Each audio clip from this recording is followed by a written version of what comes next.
Hello, everyone. My name is LanguageHacker. We are here to have an amazing event. We are going to watch a best of 9 show match where we will have our players, we will introduce shortly, play a best of 9 with a deck that they have agreed to play together, with the ultimate goal of the winner being able to donate $200 to a charity of their choice.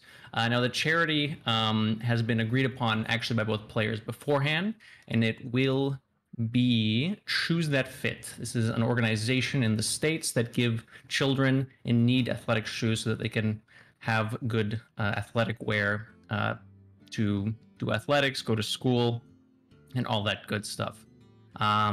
Now, we are excited to kick all of this off. I'm LanguageHacker. I'm an America's Grandmaster. I'll be one of your casters today, and I have here next to me McBanterFace.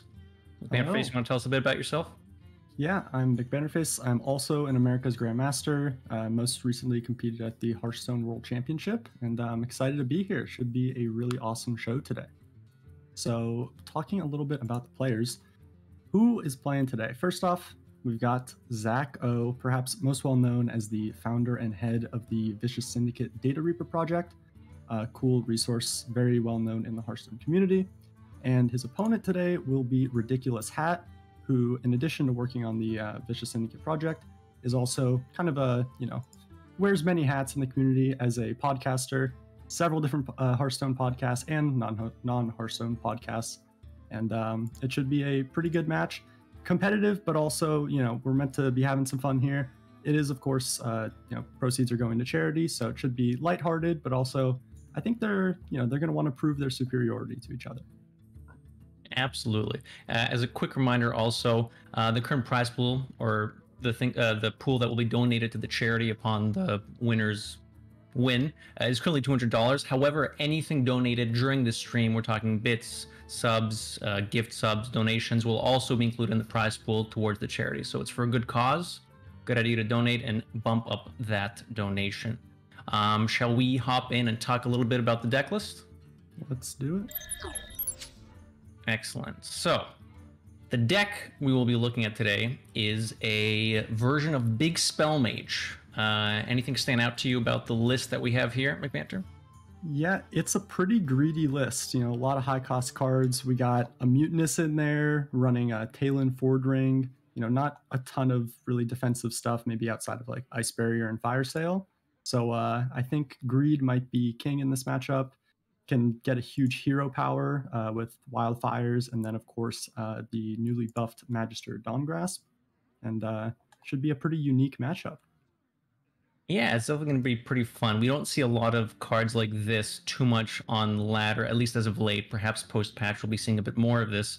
But having, we're going back to the old list that we've seen with Rune of the Archmage, together with stuff like Deepwater Evoker. Arcane Overflow is a relatively recent addition to it as well, and some barriers for defensive purposes. Now, the matchup isn't going to be super tempo oriented. There are some minions and there are some things that the players can do to get on the board a little early, try to push some chip damage, but ultimately there is enough removal for the small minions that are going to come down, so it's probably going to end up ramping up once we get to 7-8 mana and figuring out how players are going to launch masks at each other, runes, Mutinuses even could end up deciding games if something like a Mordresh is eaten.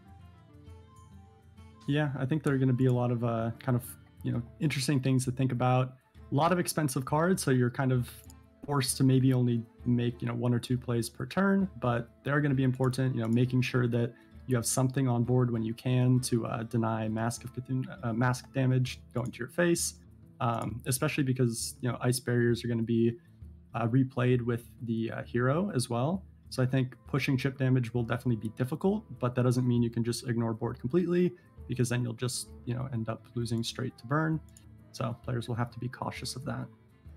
Absolutely. Something like the Magister spell pool is actually really interesting when you have almost only one of each spell school available. You'll notice that there's Fire with Wildfire and Fire Sale, Frost, like you mentioned, with Ice Barrier, Arcane with Arcane Overflow, Shadow with Mask of Cthulhu, and Root of Archmage does not have a spell school. So it'll be interesting to see the players kind of manage between the Wildfire and Fire Sale. They'll probably try to not include Fire Sale into their spell pool so that their Magister is guaranteed to give them an extra Wildfire.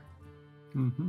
And another interesting thing about the hero, we haven't seen it much. It doesn't see a lot of play on ladder, but I had definitely played against it in a couple games, and that hero power can get pretty huge, especially if you end up leaving up minions that play into the honorable kill, which is a new effect that we don't see all that often. It's not the easiest to pull off, but if you're able to get the honorable kill, you can buff your hero power, and that can start basically pyroblasting your opponent in the late game.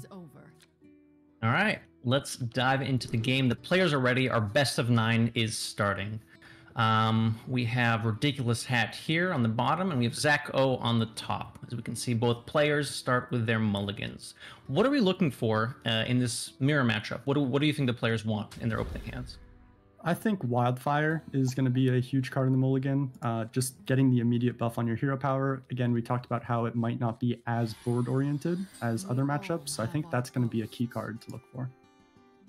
Makes sense. And not to disappoint, both players do indeed have Wildfire in their opening hands. Right out the gates, we're going to have a pretty spicy start, I guess. Both players will be able to upgrade the hero powers very early on. We'll notice that RidiculousHat also kept Evoker. Card draw is hard to have in this deck. We don't run Arcane. They don't run Arcane Intellect. They don't run Novice Engineers or Loot Hoarders or whatever. Pretty much the only card draw you can have is with Deepwater Evoker and any randomly generated things from Rune of the Archmage. So we saw that RidiculousHat opted to keep the Evoker. Solid early game minion that also draws some tools like Wildfire or the other big spells. Yep, and an interesting note about Evoker, which we will likely see coming down soon. But first, we've got a second Wildfire, so RidiculousHat's hero power already going to be dealing 3 damage apiece, which is nothing to scoff at. But Evoker, you can see drawing an Ice Barrier here, and there's only 1 spell for each cost, so it's pretty much full information for both players about the spell that they've drawn.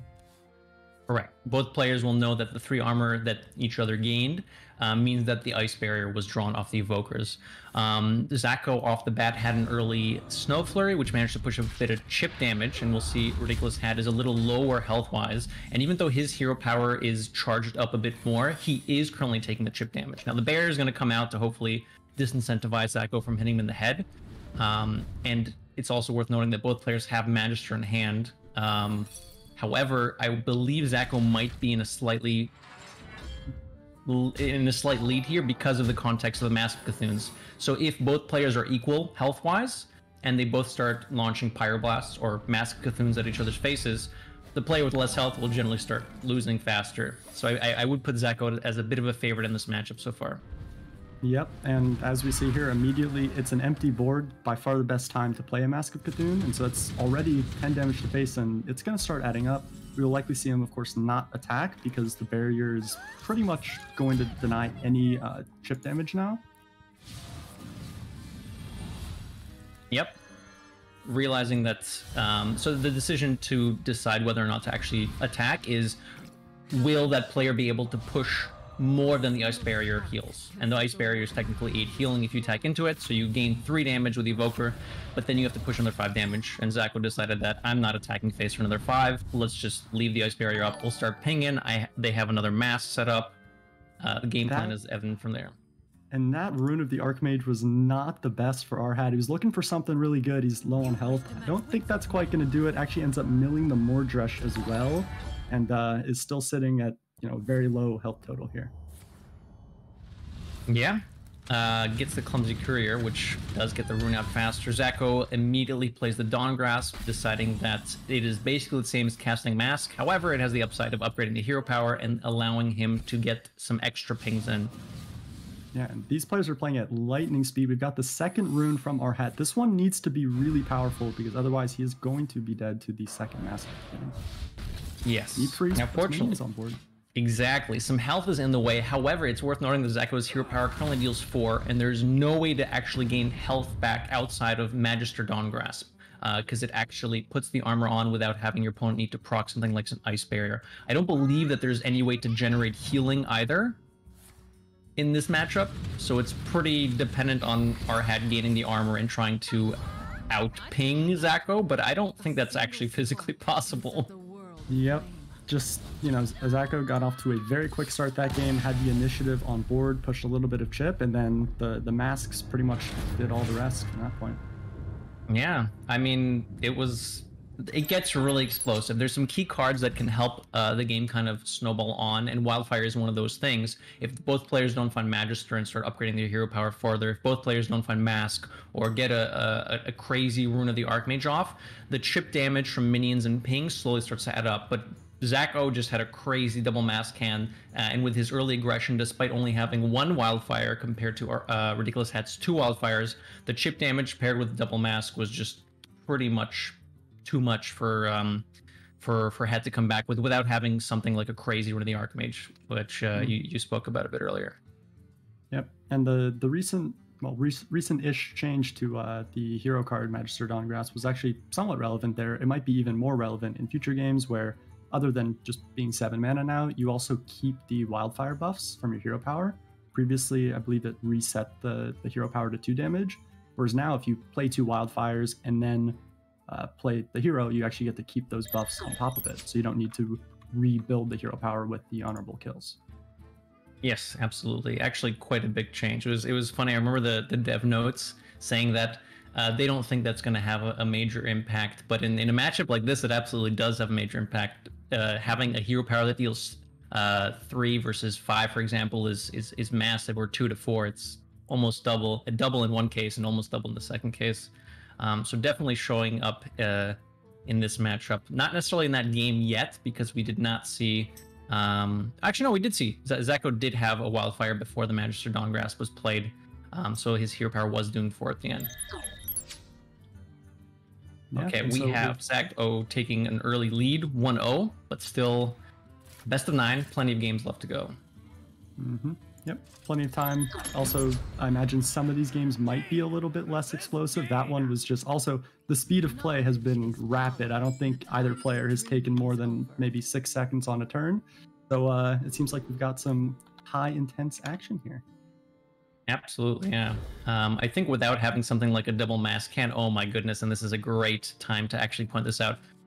After the resolution of that last game, we can see that Hat is actually keeping now Hat might have kept Mask regardless of the outcome of the previous game, but note, I mean, 7 mana Pyroblast is generally pretty good, and the way these games are being closed out, I think it actually makes a lot of sense to keep Mask of Cthulhu in this specific matchup. Yep, and for the first time ever in this match, we're actually going to see Zach on the rope here. Has a pretty tough decision between getting the Wildfire online now or playing the Shivering Sorceress. Does indeed opt for the Wildfire, perhaps wanting to save the Sorceress for a better discount. Absolutely, getting something like a Rune discounted to 8 mana, or even a Mask of Cthulhu down to 6 mana could be useful. Now we see it doesn't have that available in hand. Another consideration for that is the benefit of being able to ping every turn. The Shivering Sorceress may deal 2 damage, but if RidiculousHat has an Ice Barrier, for example, the Sorceress might not be worth playing. And this way, playing Wildfire on 2 allows Zach to ping on 2 and 3 and get, the chip damage in with his pings. That's guaranteed to get the damage through regardless of whether or not Ice Barrier is going to be played. Yep, and once again, both players finding the kind of early key cards. Wildfire, both have that online now, and both players also have now gotten some card draw going with the Evoker. Now, Zach owes Evoker pulling Rune of the Archmage means that Hat will not be able to just end the game quickly. He has to set up a sort of slightly slower game plan, because the armor difference, even though it seems kind of silly, 34 versus 39, that difference means that you will be behind by a couple turns of pinging. So you do actually need some sort of game plan other than ping, ping, ping, ping. So our Hat's gonna have to figure some way to, close the gap that Zacho has created by the Evoker drawing the rune. Yep, and once again, Zacho's off to an early board lead. This time, our Hat has a better way of being able to deny some of this chip damage, getting the Ice Barrier down, and in this turn has a pretty clean setup for something like Ping plus Reckless Apprentice. The 2/3 would still stick now that that's on board, but he could clear the rest of the board with it. This is really interesting. So I believe our Hat's Evoker drew Fire Sail, and like you mentioned, each spell in the deck, there's only 1 spell per mana cost. So Zacho has the information that Hat has a fire sale, yet committed to the board, maybe trying to goad Hat into playing the fire sale to prevent the Magister from cashing in on a second wildfire. Mm-hmm. Yeah, and it also does play around some different breakpoints, like a Reckless Apprentice, for example. And first Mutinous we're going to see eats up the Reckless Apprentice. You're kind of hoping for a Mordresh most of the time, but you'll definitely take a Reckless. That's a 7/9 Mutinous that currently has no answer on board. Yeah, this deck does not deal with big minions very well. Amplified Snow Flurry that Het does pick up can prevent the Mutinous from connecting for a turn, but it doesn't ultimately deal with it. It has to be either pinged down over a couple of turns or pinged together with a Reckless Apprentice. Multiple things have to happen basically to get the Mutinous down. Now, Hat with Snow Flurry probably will be able to deal with this Mutinous over the course of a couple of turns, if at least with just the Fire Sale. Yep, there's also, of course, the the question of what is inside this Rune of the Archmage. I'm sure we'll be seeing that soon. And meanwhile, Zacho also does have the option to play a rune this turn. Or actually, rather, never mind. That's a parrot. Wrong card. This one is just an Arcane Overflow, going to clean up the board and curve potentially into the rune on the next turn. Yeah, still quite good. So this plays around almost every single breakpoint, right? Fire Sale plus Ping doesn't clear the board. Another Reckless Apprentice doesn't clear the board. Mordresh would, but I mean, at that point, Mordresh is going to clear anything. Now, Hat goes ahead and casts the Rune of the Archmage, realizing that his other options are not exactly what he needs. So he needs to start digging to find something a bit more useful. Yeah, and he does choose to attack first with his minion, perhaps fearing that maybe the rune would clear. I think it's definitely an interesting decision point because a lot of the time, the spells will be aimed at your opponent's minions, and there is the clear with the Flame Strike. Got exactly what he wanted. Okay, and some nice follow-up too. Another Wildfire for good measure, an Ignite in the deck, which isn't necessarily useful, but if the game gets close enough to where both players are, within a couple of health points away from each other, that Ignite could actually come in clutch later on. Yep, absolutely. And Zacho is going to drop down the Talon here, which is going to draw Mordresh. So I'm sure Hat will be maybe looking out for a Mutinous. In a perfect world, he'd be able to kill off the Talon and then know that he's eating the, or at least have a good chance of eating the Mordresh. Goes ahead and casts the Magister. There is a Mask in the pool, which should help clean up the board pretty nicely. Gets some Wildfire online, if I'm not mistaken, as well. Yeah, and now this hero power is... Yeah, and it did end up hitting Wildfire. It could have hit the Fire Sale. I believe the Fire Sale was cast earlier, was it? Or was it not? No, I believe there was a Fire... Oh, no, it may have been. It's hard. There was a rune, and there was a Fire Sale generated from the rune, but I don't remember if it was played or not. Okay. Yeah, well, in any case, does now have a 5 damage hero power, again, that stacks up pretty quickly, and Zacho's going to need to get a move on it, because otherwise this hero power alone will just chip him down over a few turns. Yeah, we've seen Zacho hold on to this Magister for a few turns, perhaps trying to save it until he is able to get a Mask of Cthulhu into the Spell School pool. But realizing now that Hat has the upper hand with the ping, maybe he needs to get the Magister online and try to find some way to increase the ping damage. Yep. Does have a couple options between the Magister or just something like Mordresh to push the 10, but of course it's not clearing a whole lot, and it's somewhat unlikely that you're going to be pushing a lot of minion damage at this point through the barriers, or through these potential barriers. So I think there's actually one unknown secret in the pool as well. I think the barrier was known, but I think the Oasis ally was from the Rune of the Archmage, so Zacho does have to be a little bit cautious about that. Okay, nice little interaction here. You can ping, play a hero card, get a new hero power, and ping in the same turn if you have mana available. So the banked Snow Flurry ping allowed Zach to ping for 0 mana, then play Dawn Grasp, get the upgraded hero power, and ping again. Oh, and the second parrot drawn means there's another Rune of the Archmage with several more having the ability to be cast in the later turns, depending on how much longer this game goes. Oh my goodness. Oh my god. Another Wildfire off of the rune. The brilliance, not even bad in this case. So both runes, I believe, were drawn by Hat, but just getting an extra mask in hand is more than great. Yep, and Zacho's patience with the Mordresh definitely paying off, allows him to clear this grand finale 8/8, and This is going to be a close ending. I mean, both players are super low on health. Hat does have a stronger hero power, as well as some more resources in hand. But again, Zach's got the runes in hand. Yeah, and if they're anything like Hat's runes, this could be another win for Zach. I believe. Oh my God, another parrot. Okay, I'm gonna let the rune do the rune do the speaking for me for now. Yep, I think Hat is definitely gonna be looking for some face damage here to close out the game. A fireball, which does hit the minion, probably not the intended target, and ends up devolving into a Rat King, which is not particularly relevant. Yeah. Now, Hat knows that the secret cast by Zacho's Magister is Barrier because it's the only natural secret that's been played so far on the deck, and they are aware of each other's deck lists because they're playing the same deck. Opting to clean up the board. Does not go for pinging face, which is kind of interesting. I feel like you might want to just start pinging face and try to close out the game because Zach has Hat on a 3-turn timer because of the 4 damage ping. Yeah, definitely an interesting decision there. The Phoenix waking up this turn does mean you could get some extra face damage as well with the Ignite. So I would have been probably more interested in seeing a ping to the face there. However, it does sort of set up for a better Massacre Tune by having the minion removed. That's true. And this sets up for a Mordresh kill next turn. So Zacho is on the ropes, needs to find some way to close out the remaining 3 damage. I believe another secret has been played now, which was a rigged fair game from the previous turn. Has Zach tested for a counterspell? I don't believe he has. I don't believe so either, not from the 3rd secret at least. The first 2 I think he has narrowed down now to Barrier and I believe Oasis Ally, but I'm not sure if he actually has a choice to play around Counterspell in this situation. I think at 9 HP you're starting to think about, you know, your opponent has a 6 damage hero power, they have an Ignite that they can always draw at any time, which will deal 3, and it does indeed just launch the rune. Good play, realizing that that's the only way to probably win the game from here. The rune's not starting off too great. Yep, gonna need something better than this. Pretty much, again, from our perspective, does need lethal on this turn. I'm sure he'll be feeling the same way.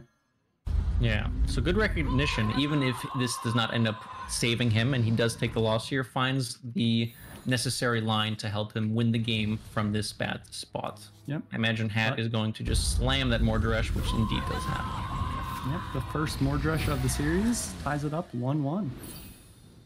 Yeah. This game did go on a little bit longer than the previous one. We saw a lot of runes this game, if I'm not mistaken. 4, 5? I lost count. 4 or 5, something like that. Yeah, it's hard to keep track of them. Especially with the parrots coming in. Now, similar game plan to the previous game, Zacho did get tried to push a lot of early tempo, some chip damage, had some Arcane Overflows coming out, and did not have those tools available, played a little bit of defense until he was able to swing the game back with the runes that he had in hand. So I'm curious to see if their game plan over the course of the match starts to change according to their play styles, or if they just still think that their idea of how to play the match is going to be the same as when they started. Yep, absolutely. I mean, there's definitely some things you can pick up here and there. As strange of a matchup as it is, I'm sure they'll be paying attention to which cards are performing particularly well, which ones seem important. Stuff like Magister Dawngrasp, the hero card, might not be a kind of ordinary keep for a lot of decks, but I imagine in a matchup like this, if we do see that in the mulligan, they'll be pretty interested in keeping it. Absolutely. This could be this sort of crazy mirror match. I was talking about the Mask of Cthulhu keep, where players could potentially keep something like a Mask and a Magister and just keep 14 mana in hand, which is, I don't think, a mulligan you would do against almost any other deck right now, or as any deck. Yep, absolutely. I mean, you have a lot more breathing room in this type of matchup compared to, when you queue up against a Face Hunter, you're throwing those cards away, too expensive, but here you got some more time. Yeah. All right, getting into game 3. We have Hat on the play, I believe, and Zach on the coin. Yep, and in the last couple games, I think both the first 2 games, Zach was on the play and kind of was able to push that early initiative. So we'll see if Hat is able to return the favor now. Ooh, I want to point out Hat tossed back a Shivering Sorceress. So the only proactive 1 mana outside of Wildfire, which is debatably proactive. tosses the 1-mana 2/2 and tells us that he does not want the early chip damage and instead wants to focus on the more important tools, the swing tools, evoke or drawing the big cards. Not only drawing the big cards, but gaining the armor to give you the health gap so that you can have a bit more time to get the resources you need. Yep, and I'm sure Wildfire was also top of mind. You know, I think both players have had it in the early stages of the game so far, but this game looking a little bit different might end up panning out a little bit slower. Yeah, we might be playing some minions here. Now, Zacho's Shivering Sorceress did discount an Arcane Overflow, so he does have the option to coin out a 6/6 here, which is not very dealable with from Hat's side. Like, again, big minions are difficult to deal with in one turn, and maybe over several turns if Wildfire has not been found yet, because your ping is mainly the way how you ping stuff down, with either in tandem with a Reckless Apprentice or an Amplified Snow Flurry. But it looks like Zacho decided to take it a bit slower. Yep, and I'm sure Zach has all that knowledge, but does decide that in this case seems like the coin is more valuable. Probably persuaded not to use the coin, because if he were to coin on that last turn, this turn would look very awkward, right? You'd either be pinging or playing a Dawn Grasp. So decides to hold on to the flexibility of the coin. Yep, this coin particularly, again, in this matchup, often you want to use coin pretty aggressively for tempo, depending on what matchup you're playing. But in this matchup, when you have 9-mana cards, 7-mana cards that are very swingy, that might be something that you want to hold coin onto as well. So multiple reasons why Zacho might have leaned towards just pinging on that previous turn. Yep. And now both players picking up their Wildfires, but again, Zach is the one with the initiative. RidiculousHat does have the Dawn Grasp of their own to respond to the board, which is definitely necessary because you don't want to be taking 10. But even on the next turn, this board looks like it could potentially be problematic for Hat. Yeah, outside of I was gonna say outside of something like a Dawn Grasp, which has already been used, this deck doesn't run Frost Novas or Blizzards. Those aren't legal anymore, so the only way to deal with a big board is mowing it down with an Apprentice or having a clumsy courier into an Archmage, which is exactly what Zacho just launched. How about this for a rune? This has got to be the best rune we've seen all day yet. Building a massive board, freezing all of Hat's minions, clearing them up. That is about as good as it gets. Hold my drink. We're gonna see if this clumsy courier can bring it back as well. Gonna need to be now the only response, yeah, it's the only response. I mean, Reckless Apprentice ping is too slow. There's no barrier up. It's way too much chip damage. Massive Cthulhu will clear up some of the board, but that's a lot of mana spent already on these spells, and it looks like at least some part of this board will certainly be sticking. Well, Flurry is cast, which actually hits the 7-attack minion. And the Brain Freeze still doing enough as well. So the board has not been dealt with, but it's been softened up a little bit. A Secret's been cast, and now there is room for Hat to try to clean up the board over a couple turns with the upgraded hero power in tandem with the Reckless Apprentices. Yep, and so Zach does know that this is a random secret. The barrier was able to test for a counterspell there. Also can go face to test for barrier, but it's definitely a big deal that the last two spells, I think, of the rune were Brain Freeze and Flurry, clearing out 11 damage. Well, not clearing, but getting rid of 11 damage for this turn, because that could have all been sent face. Absolutely, yeah. Now, unfortunately for Zach, it's hard to play around. You can't play around both barrier and fair game without pinging. And with the 3 mana spent earlier on, with the 2 mana spent on the barrier to test for counterspell, pinging would have been too slow of a turn for Zach. So he opted to play a Talon, which unfortunately allowed our Hat to get away with the random rigged fair game that the rune cast. Yeah, and these Reckless Apprentices are killing the entire board off here, dealing, especially 6 face damage in addition, and pushing damage from the courier. He does choose to proc the barrier, perhaps thinking that it's pretty unlikely his opponent can actually deal with this board. Absolutely. Now, only 2 damage has been dealt from Zacho's hero power.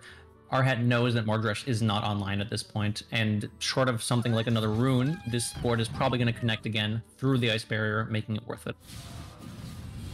And once again, it's down to the rune to help clear up some of this board, maybe reduce some damage. Otherwise, Zacho is going to be in trouble here. All right, fair game entity, a couple secrets come out, an 8/8, an evocation, a little bit of freeze, some hero power upgrading, but the apprentices remain on board. Yep, and Zach does end up with a hot streak plus a first flame from the evocation, so can do a little bit more to try and deal with the board, but a lot of this is still going to be sticking. And then our Hat will have the option, of course, to test for ice barrier. Both of these secrets are random. So we'll see how he goes about that. Yeah.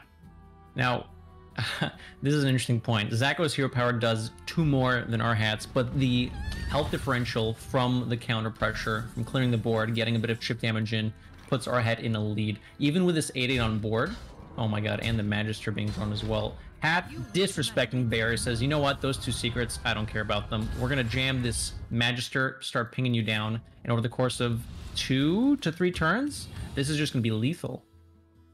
Yeah, I mean, especially assuming that you can get any damage with the Mask of Cthulhu, this could very well be a lethal setup. Of course, I don't believe there was a... Yeah, so these could still be counterspell, so Mask might not be the initial reaction on the next turn, but he will be pretty close to lethal. Of course, Zacho going to heal up here with the Dawn Grasp of his own.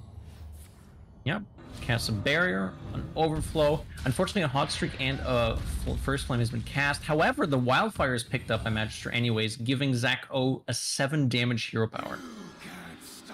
Yeah, 7 damage is adding up pretty quick, and especially with the 8-8, all of a sudden Zacho is looking like perhaps he may have turned the corner here.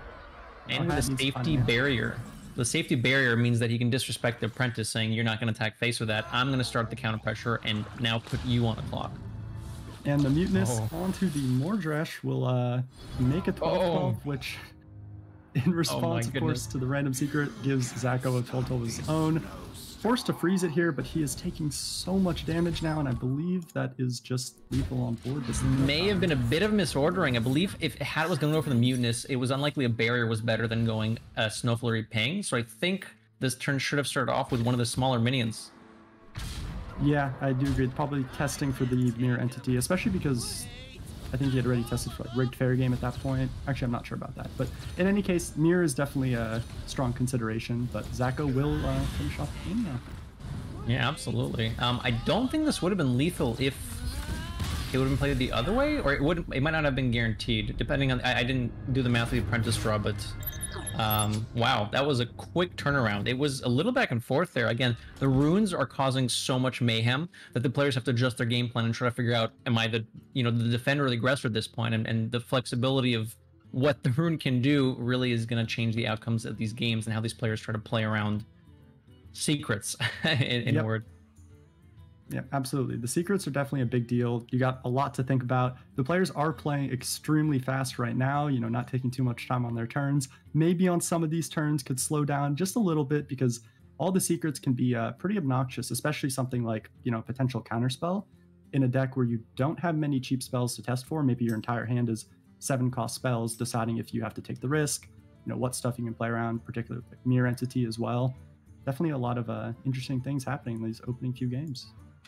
Yeah, it's so weird. These games don't really feel like...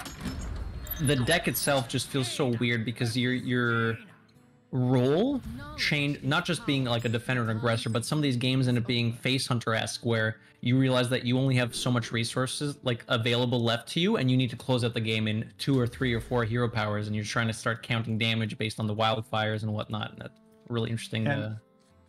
Yep, and another kind of interesting early mulligan, our hat keeping the Rune of the Archmage. Been seeing how good it's been in these games and keeping the greedy stuff. I like it. Yeah, makes sense. We'll see if it pays off. Has a Snow Flurry for some early tempo. Yeah, especially with the way the deck is built with the Clumsy Couriers able to kind of cheat out the runes. If you had to cast them for 9 mana, maybe would be a little bit more hesitant to keep it. But in this version, you can often just play it on turn 6 or turn 7, so you get it out early. Yeah. I don't expect most of the games to close out as fast as the first one did, where we had Zacho with Mask into Magister. That doesn't happen too often, which gives the players enough time to try and, like you said, get this Rune of the Archmage down, since they've identified how swingy it is and probably important it is to try and get them an edge in the mirror. Yep. And the Wildfire pickup from Zach, I'm sure will be something that he's happy to see. This turn opting to just get the barrier down, get a 2/2 on board, but I'm sure we'll see the Wildfire coming out in the next few turns. Yep. I believe Clark has set up a poll in chat, and it looks like you guys think Zacho is slightly favored, 56% of you. So he is at 2-1 up in this best of 9. We're playing to 5 wins. We'll see who's right.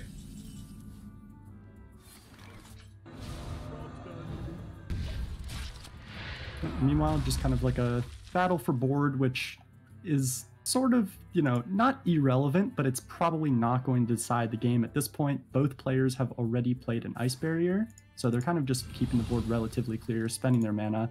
But I think they're both looking, you know, towards the more expensive stuff in their hand, the runes, as the way to find their win condition. RHat behind on the hero power damage, but you know, that can be fixed pretty easily. There is a Magister in hand. He doesn't have to wait for Wildfire. He could just spend the mana on the Magister, but I imagine without too many things in the Magister pool, he'll want to wait for either a Mask or something like Wildfire. Speaking of a Mask, perfect timing off the top. Yeah, and meanwhile, oh, yep, and the Mask picked up for both players now. Zacho already does have a better Dawn Grasp at this point with the Wildfire in the pool as well. So once he ends up casting that, it will be another pretty big power spike for him. Yeah, Hat is getting hard as well over the Magister just to get some tempo in play on top of just the Mask, basically almost going face by itself. I think 1 damage ended up cleaning up an Apprentice. Oh no, 4 damage. Yep, so RHat gonna heal up a little bit here and clear off the board while also pushing his kind of return chip damage of his own.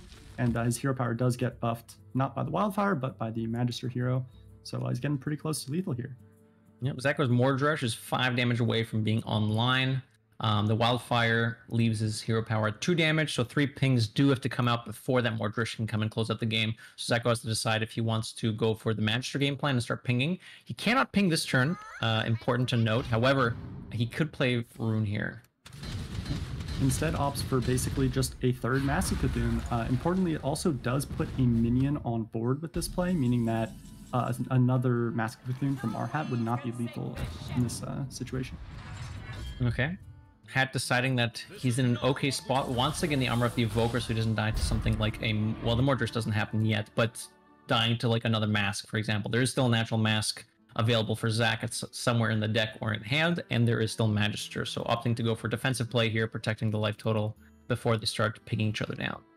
Yep, and RHat does get his Tail and Ford Ring down there. However, the Mordresh that it draws, I'm pretty sure is pretty far from being active at this stage. I think he might have had like 4 damage with hero powers, but I don't think it's close enough to being active at this point. Yeah, Zacho finally playing Magister at an opportunity where he can also ping on the same turn, which does speed up the timer. I think the hesitation to play the Magister earlier is because that the Parrot still accomplished the same thing, but allowed him to squeeze in extra stuff on the same turn, like a Shivering Sorceress or a ping last turn, which then ultimately led him to getting another Mask this turn, plus the ping if he so chooses.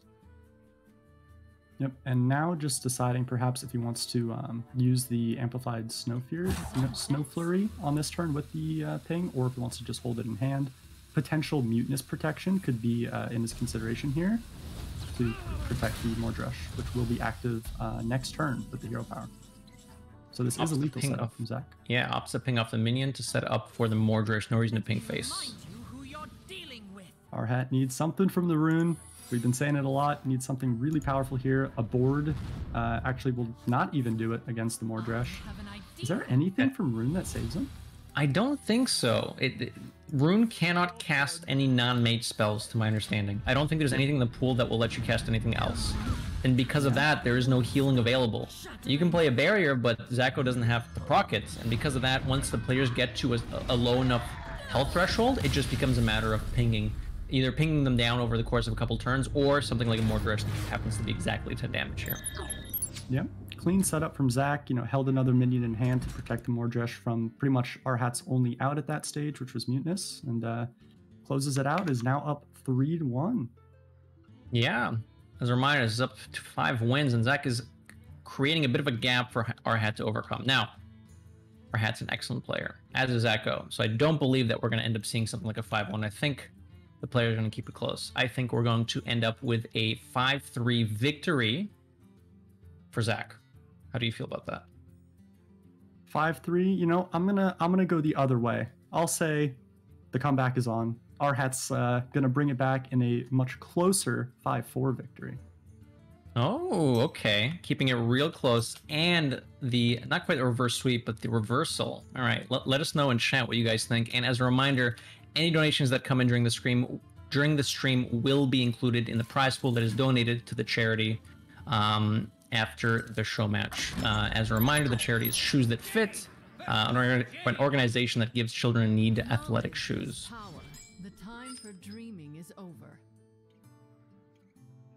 All right, and moving into game 5 now. Again, gonna have some interesting mulligan decisions. RidiculousHat sticking to his MO, keeping some of the greedy stuff. Mutinous is a pretty interesting card in the matchup, particularly because of its ability to eat a high impact card like Mordresh. Yeah. On top of that, I've mentioned a couple times too, big minions are difficult to deal with. And now Mutinous itself is not a big minion, but most of the minions left in Zacho's hand will likely be a little bigger. Stuff like Shivering Sorceress or Amplified Snow Flurries will be played for tempo, which means that the Mutinous is very likely to eat an Apprentice, a Mordresh, a Parrot occasionally. So even if it doesn't hit a Mordresh, it's a threat that can end up pushing damage through barriers, which can let you close out the game regardless of you having Masks or Wildfire in theory.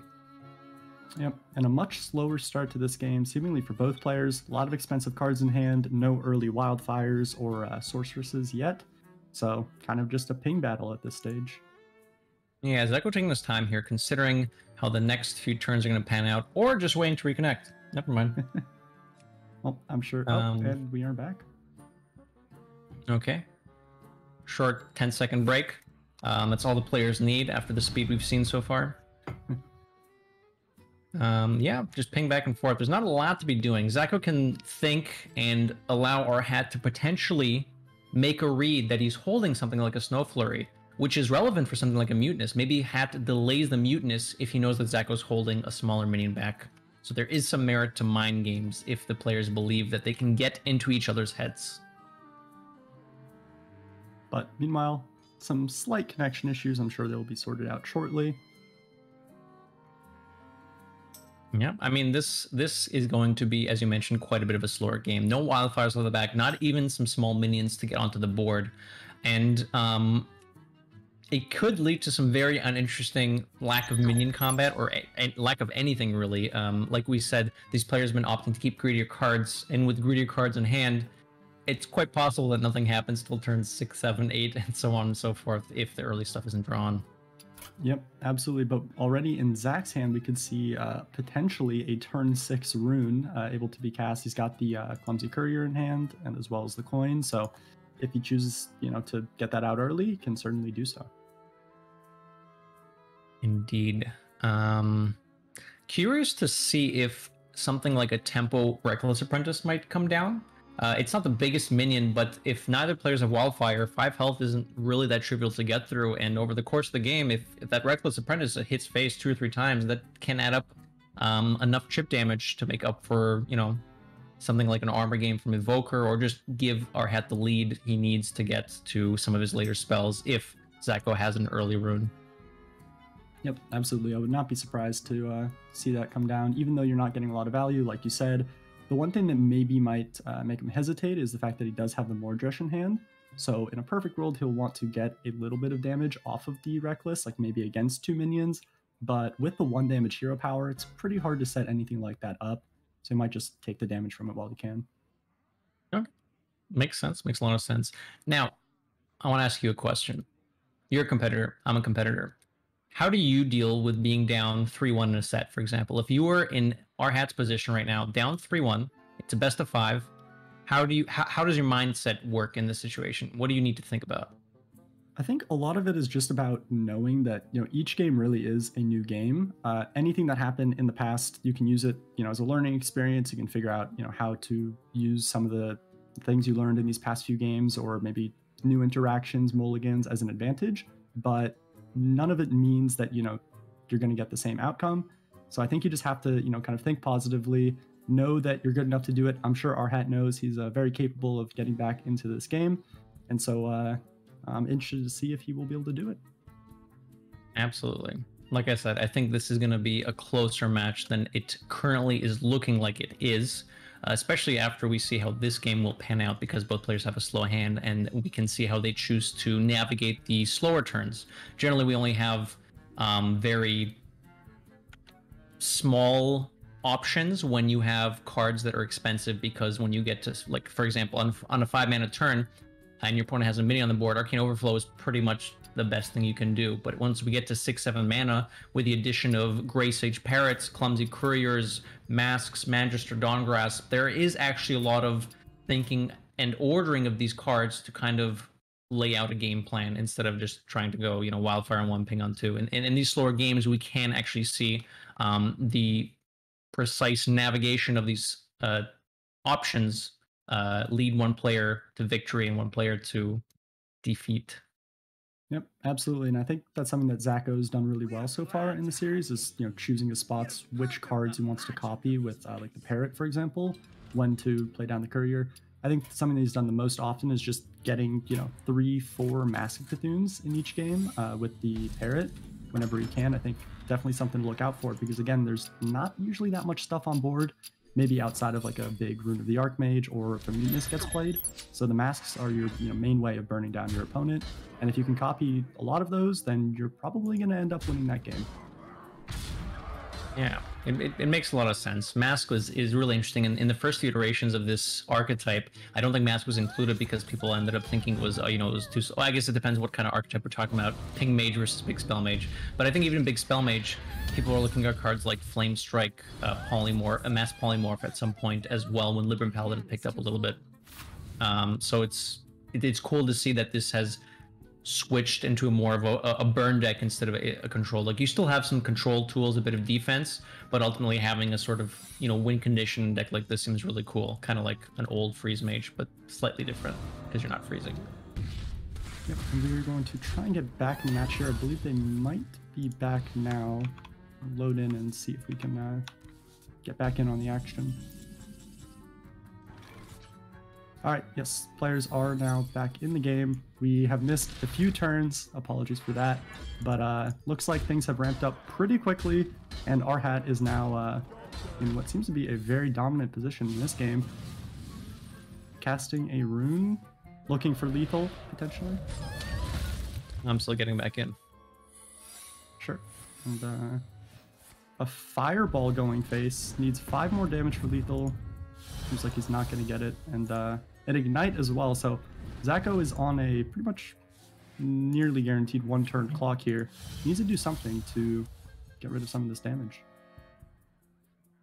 3 secrets played as well. The ice barrier I'm sure was from the deck and Zacho will know about it, but the other 2 may have to figure out how to sequence this turn in the most optimal manner.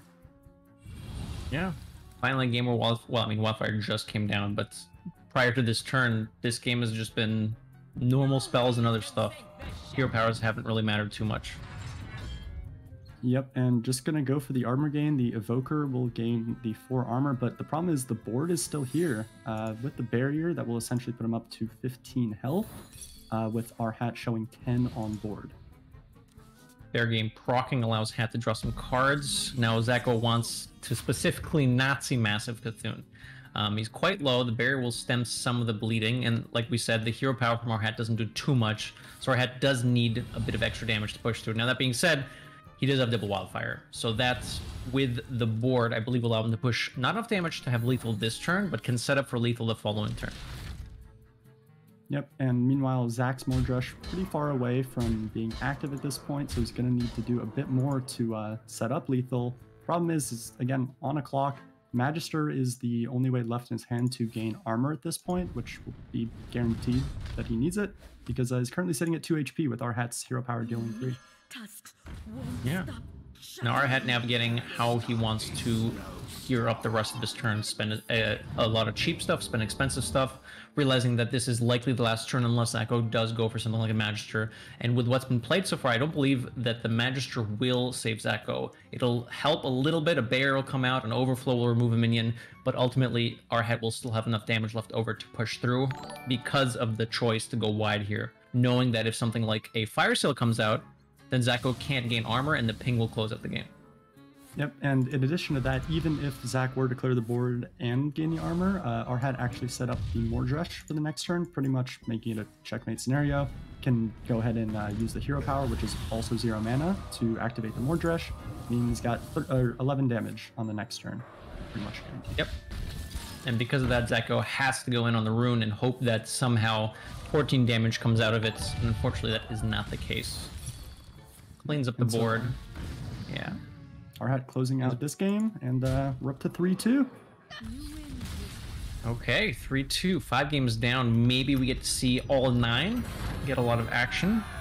RidiculousHat's probably going to feel a bit better coming off of that. Closing the gap a little bit. And Zacho likely will not feel as confident with the current lead. So far, the games have all panned out. I mean, we've seen some explosive runes and whatnot, but generally the game plan outside of the runes has kind of varied based on what's been available. So it's nice having a lot of variety so far with the way the mirror matches have been going. Yep, definitely. It feels like each game is played out, a little bit differently, just depending on the context of the opening hand, how the players adapt to it. It's been pretty interesting so far. Yeah. Interestingly about mirror matchups, I know a lot of people are very split on this. Do you think that mirror matchups are some of the most interesting and kind of cool showcases, or do you think that mirrors are boring and you prefer to have varying matchups instead? I think it really is dependent on the type of deck that you're playing. For example, like for Big Spell Mage, which is a sort of unusual mirror matchup, I think it's like a bit wacky with all the runes of the Archmage, but it still provides some pretty interesting moments. I think, in like aggressive matchups, for example, where maybe one player has Trog on the play, those matchups I'm not as interested in, but some of like the, more control-y matchups, longer term matchups, I think are some interesting mirrors. Yeah, that makes a lot of sense. I'm in the same boat as you. I think I do like mirror matchups in some extent, but having games with one drops deciding a large portion of the early game is kind of not as interesting. Hopping into game, what are we at, 6 now? Man, these games are flying by. Game 6, I believe. How do you feel about the Hats keep this? I believe he kept double Wildfire Rune, if I'm not mistaken. Yeah, I mean, I'm definitely a big fan of double Wildfire. I think that it also provides you with enough, board removal in the early stage to not take a bunch of chip, that I think it's a more than reasonable keep.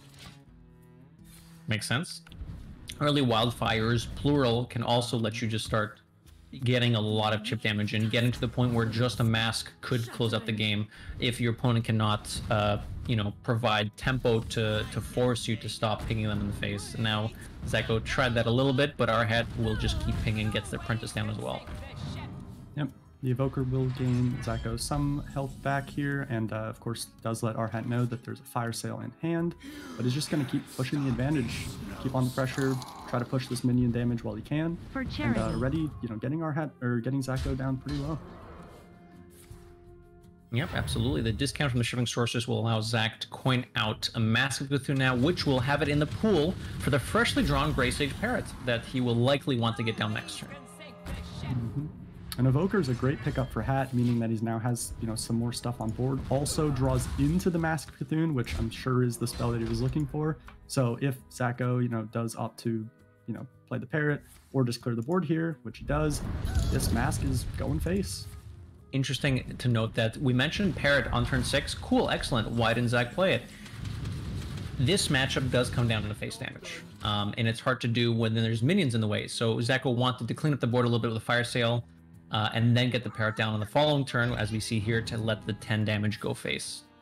Yeah, I do think it was an interesting talking point, though, because he would have had the information from the Evoker that there was a mask in RidiculousHat's hand as well. So by making that play, he pretty much does know that he's also going to be taking 10. And in fact, RidiculousHat actually did so much damage with his hero power with the double Wildfire keep.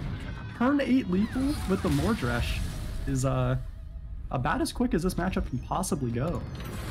Yeah, absolutely. Short of something like a full 7, 8, 9 mana hand dying to a bunch of, 2/2s, which I'm not even sure that can actually happen at that point. I think you could eventually just draw enough to stave off, at least to some extent. So yet, like, having a turn 8 lethal like this is relatively rare, I'd say.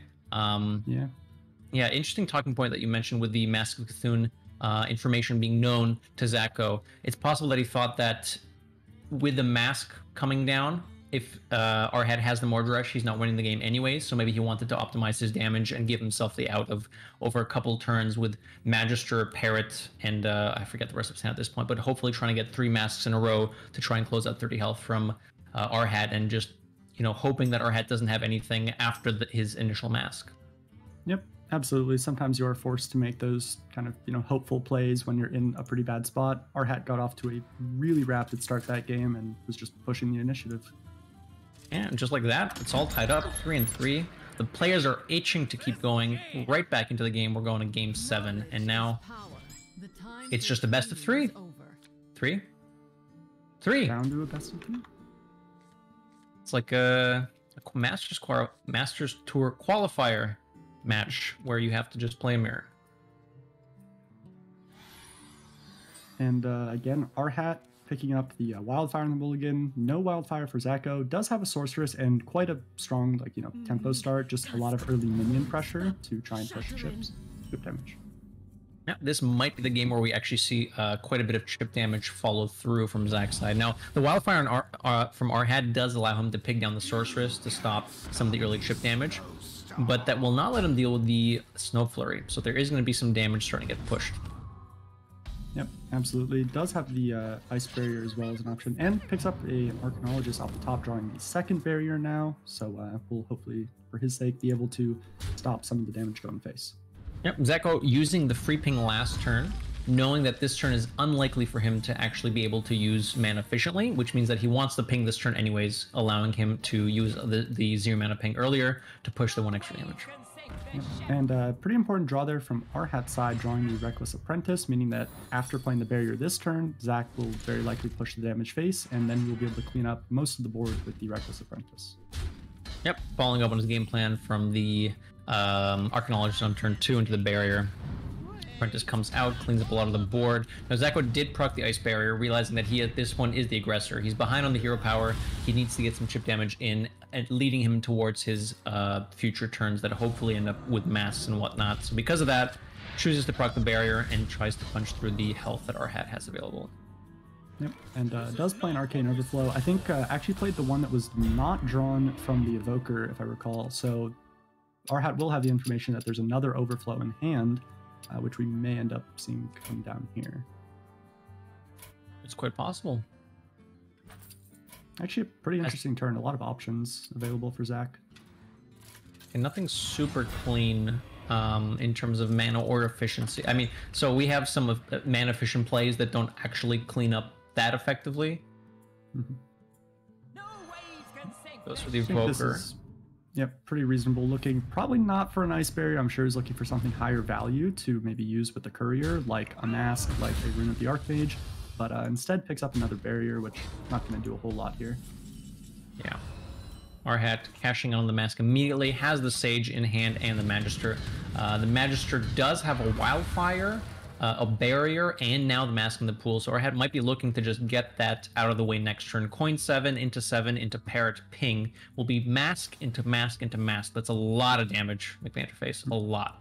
It is a lot of damage, and I mean, the hero power starts to get pretty big at that point too, so I do imagine we'll see the Magister drop here, and we do. Zero hesitation. Hat has planned this out. And Zacho has figured out how to get back in this game. His early pressure has been staved off. He's behind a little bit now on the hero powers, and there is a Mask in the pool for Hat.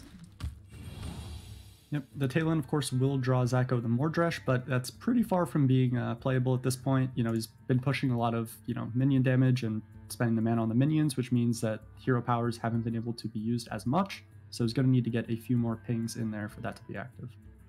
Yes, the Clumsy Courier, unfortunately, a little awkward in hand. Like we mentioned, he did not want to see a barrier drawn off of the Evoker earlier on, meaning that he does not actually have access to any big spells, no runes, no masks. So he has to figure out how to kind of stall until he can find those options, because currently he's just losing. If they ping back and forth behind barriers, RHAT's going to be ahead because of the increased hero power. So Zacho needs to do something to stall Hat until he can find something like a Magister or a Mask or a rune. Zacho does pick up the Magister of his own, which certainly needed, right around now, but I think the problem is it's not even that great for him at this point. It's not that much in the pool, right? Yeah, there's an Overflow. There is a Wildfire, but it's not going to be quite enough. So he opts to push for some extra tempo before getting the Magister down, which I like. Yep, and certainly necessary as well. Notably, RHAT's Mordresh is active already, so he's going to be looking at a lethal setup here. I'm sure this ping will very likely end up going face, And on the next turn, again, this setup that we've had from both players in games, paying Mordresh on turn 10 is threatening to close out the game. Yeah, absolutely. Now with the Wildfire, his hero power does do 5, but recognizes that hero powering the Courier to bump up his hero power doesn't matter. The 2-turn lethal setup, threatening to kill Zacho, forces him to have to play Magister if it is present in hand. Now this Magister is not going to do enough. There's no Mask Cthulhu in there, which means that this is basically a defensive Dawn Grasp to stave off something like a Mordresh, and this will allow Hat to still set up lethal on the following turn with an extra ping. Yep. And so I'm sure that on this next turn we will see that Mordresh come down, and again, there's just not much Zach can really do at this stage. I mean, the Mordresh of his own is ready, but our Hat is just a little bit too healthy at this stage. This rune is always lethal, right? Give me an Always outcome lethal. where 21 damage comes down. How about 4 fireballs face? 24? We'll take it. Yeah. Let me remind you who you're And a Pexus Blast, face? not bad. And face. Ice Blood Tower, that's fine. Ice Blood Tower is actually okay. There is another rune in the deck. Oh, there is. However, it looks like that was not a rune. That was, I believe, a Fire Sail plug from Ice Blood Tower, which is not what Zacho needed. And now our Hat, who was down 3-1, is now up to 4-3. The sweep is the reversal is happening, ladies and gentlemen. Yep, our Hat's got a lot of momentum on his side. Needs just one more game to close out the series. Meanwhile, Zach will have to win the remaining 2. Indeed. Wow. So in a game like that, there is not too much, I think, that Zach could have done near the end. He had his early game plan, got some pressure on the board, tried to get the chip damage in while Hat had the Wildfire buff and was able to start getting some pings, control the board a little bit. So I believe he did have a bit of a chip damage advantage, but eventually just was not able to find the cards that like the juice, the masks, the runes, the Mordresh that Hat did have access to. Mm-hmm. So he still set himself up for a game plan where he could win if his deck helps him out, but unfortunately in that case the deck was a little dry. Yep, absolutely. I mean, you got to play with the hand that you're dealt. I think it does go to show that the mulligans we have been seeing from these players seem to be in the correct mindset, where these greedier cards are deciding the matchup rather than having all that early pressure, because at the end of the day, through the armor, through the barriers, it just doesn't do all that much. Indeed. Once again, Hat, Wildfire, name a more iconic duo. You are something else. Zacho lets out the well played. Does not want to see the Wildfire on turn 1 again. Not quite. Now the rest of the hand is ooh, interesting. Do you want to talk about this? Do you like the ping here, or do you like the Sorceress on turn 2 from Hat? I think I would have opted for the ping, again, with the kind of mindset that I'd be more interested in discounting something a little higher value. But, I mean, in this case, it does end up opening Arcane Overflow. Maybe he's worried about falling too far behind on board. I would have opted for the ping, but what about you? I think I also would have opted for the ping. It's a little bit slower, but you do have the Wildfire advantage. In this case, he didn't want to get the Bear down on turn 3, so he is officially spending mana 2, 3, 4 this way, at the cost of a ping, but perhaps the barrier setup now prevents a tempo swing later from actually pushing through because of the barrier being there already. Yep, and it did end up working out pretty well for our Hat. I mean, Zacho ended up playing an Arcanologist, kind of just a natural turn 2 play, which ended up trading and making a 7/7 our Hat side, which pretty much forced out the return overflow from Zach. But it's not a situation you want to be in, where you're the one who's forced to coin out an overflow and make a 1/1, because the coin, like we talked about, is pretty valuable, and you're not really pressuring at all. Yep, Deepwater Evoker. Not all Evokers are made equal. Zacho's Evoker drew Wildfire, which is still good to start getting the ping online. However, our Hat's Evoker drew the Archmage, and with Wildfire already active, gains him a health advantage, gives him a rune for the swing if he is needed, if it is needed later on as well. It's looking really good for Hat this game. Yep, absolutely. And I mean, he's got pretty much all that he wants in hand, maybe missing a Mask Cthulhu, but there could be one inside this rune, who knows. Oasis Ally, one of the most useless secrets in this matchup, but the threat of secret itself is still quite useful because of the threat, as we've talked about earlier. You mentioned Counterspell is very difficult to play around. card draw is certainly premium. Another wildfire cast as well, and an ignite. Oh the burn my damage God. is ramping up here. That was pretty good. Pretty good. That was rune. good.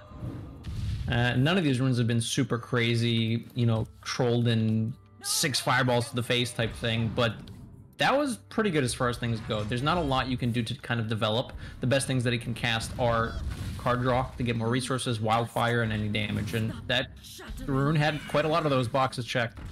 Absolutely, and I mean the Massive Cthulhu that was picked up from the card draw, you know, the casting AI. Now he's got 2 masks in hand alongside Magister and a hero power that deals a lot of damage. I think Zacho could be in trouble here. Yeah, has access to the 8-mana rune, knows that one of these secrets is random. One, I believe, is from the... Actually, no, both are random, if I'm not mistaken. No, one is... First one was cast, I believe, from the deck. First one was cast. So there's one secret to play around here. So Zach is considering the overflow, but decides to take it a bit slower here. Tests for the counterspell and wants to set up for the rune next turn. Yep, and of course, I imagine this mask will probably be played soon. First, going to opt for the Dawn Grasp, makes a lot of sense. And the Biscuit in hand actually is going to allow him to coin out a second ping on the turn with the newly refreshed hero power. And if I'm not mistaken, the newly refreshed hero power will be 5, which sets up 2-turn. Hat miles ahead at this point. However, I don't think... I mean, there is a rune. I don't think a rune can actually do 42 damage. I think it... I don't think it can. In the best case scenario, 20 mana, let's say it's what, 5 fireballs? That's 20 damage. Hat has more than double that. Yep, very nice setup from Hat there to set up the hero power lethal. And if Zacho were to have the card that gives him armor, which is Magister, it wouldn't play anything on board, meaning that the Mask of Cthulhu would be able to go face. And Hat gonna cast the Parrot, kill him with the Mask of Cthulhu potentially rather than the hero power. And that will close off the series. What a turnaround. I mean, a lot of these games felt like they could have gone both ways, but in the final 3-4, Hat just seemed to plow ahead. Draws were there, decisions were there, set up the... We talked about this a lot, and we didn't point it out, how important it is. When you have the option to set up lethals, like Hat has been doing game after game after game, even if you are drawing well, if you have the wildfires, if you don't set up these lethals and force your opponents into basically dying over 2 turns, these games could have ended up being, you know, won back by Zacho, but Hat was able to push the advantage in all these games and pressure him out of the game completely. Absolutely, and I believe we do have Hat with us coming into the call for a winner's interview. What's up? Hello, Hat. First question. How you doing, Hat? Oh, I get it. We say that on the show, and now you're saying it now. I enjoyed that. I'm doing pretty good. As you can tell, I've been practicing drawing wildfire on 1. Really paying off. Very important skill. It's, you know, we talk all the time about the high skill cap. Turns out the cap is me. I'm the cap. I like the wordplay there. Hat, how do you feel? You were down 3-1, I believe, after 4 games, and you managed to completely blow Zach out of the water after his early lead. What was your game plan? Draw wildfire on 1. I just said that. So you may have noticed that I was experimenting with some different keeps there. We were keeping it loose, keeping it flexible. We tried the Mutinous keep. Did win that game, didn't play the Mutinous. Questionable. Tried the Rune keep. Got to Rune more. That's a win for the viewers. Wasn't a win for me. But instead, I tried keeping Wildfire, and that was really good for doing damage, and damage is often how you win games of Hearthstone. So for those of you out there in the Twitch chat, first of all, if you have that Twitch Prime sub, it actually slows down your Hearthstone client. Just get it out of the way. Just use it now while you're here. But second of all, if you deal more damage, you'll win more games of Hearthstone. So just keep that in mind. Okay, we'll be sure to pass that on to Zacho. I think he needed to take some notes there. Yeah, I am mildly apprehensive about the next podcast because I envisioned there might be some tension between the host there, but we'll see. We'll see. He did ask me how many copies of Wildfire was running. He didn't know I had 12 and he only had 2, so that gave me a significant advantage. It certainly did. And I'm sure, you know, this was all, of course, in good fun. The proceeds from this event are going to Shoots That Fit, which is an awesome charity. However, I am kind of curious, is there, you know, some part of you that feels good about, you know, being the clearly here the supreme, Vicious Syndicate podcast host. Are you asking if winning feels good? Yeah, I like that. I like the winning. Big fan. 10 out of 10 would win again. I don't think that this particular match is reflective of, again, any skill beyond the drawing the wildfires. And, you can tell I really need to practice my runes. My early runes, not so good. I really hadn't gotten my reps in. Later runes, very effective, lot of damage.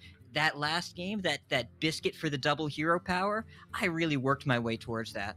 Feel like I could feel my skill developing as the match went on. You have to risk it for the biscuit. I risked it up front, got the biscuit later. That's the game plan. That's the trajectory of this match. We got to see it play out in real time. Quite impressive. Now, for those keeping track at home, if you can count the number of memes we've dropped over the broadcast, be sure to tweet out what number you think we have reached. I think between myself, McBanterFace, and Hat, we've been dropping stuff left and right. So I hope this has been enjoyable for you guys. It has been a blast for me casting this at hyper speed, by the way. You guys are playing so quickly. It's insane. Yeah, I learned it from watching languagehacker in GM when he was down 2 games. There was some clapping there on Zach's end. You couldn't see it. He didn't have a camera on, but I could hear the claps. Yeah, I think each emote was implying a clap every time. Yeah. I mean, I was keeping track of memes and emotes combined. It was somewhere over 68, but I don't think we quite hit 70. I don't know. I'm not a mathematician, but we'll have to run the numbers back. Zach is a statistician, right? We can help. We can get him to help out.